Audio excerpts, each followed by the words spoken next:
Satu operasi serbuan oleh Jabatan Agama Islam Selangor, JAIS, dilaporkan berlaku di Bukit Jelutong, Shah Alam, Selangor, melibatkan seorang majikan dan pekerjanya, turut berada di lokasi ketika kejadian ialah tunang kepada majikan berkenaan.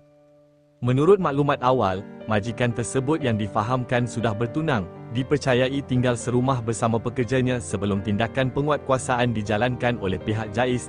Serbuan itu dilakukan hasil risikan dan aduan yang diterima. Keadaan di lokasi dilaporkan menjadi tegang apabila tunang kepada majikan tersebut cuba mencetuskan provokasi terhadap tunangnya itu. Bagaimanapun, situasi berjaya dikawal dengan baik oleh anggota JAIS yang bertugas, sekaligus mengelakkan sebarang kejadian tidak diingini. Setakat ini, tiada kenyataan rasmi dikeluarkan mengenai tindakan lanjut.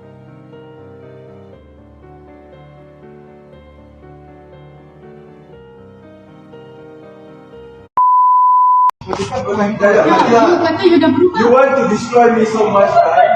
And I know what you did. You can see me now for another day.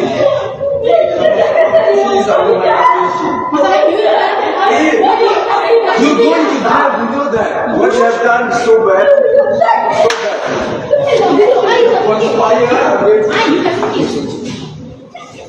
You dah betul kan? Tengok, laki ni pegang bagi. Tengok, pegang laki tu. Ini pegang saya, kenapa dia pegang? Jangan pegang tunang saya.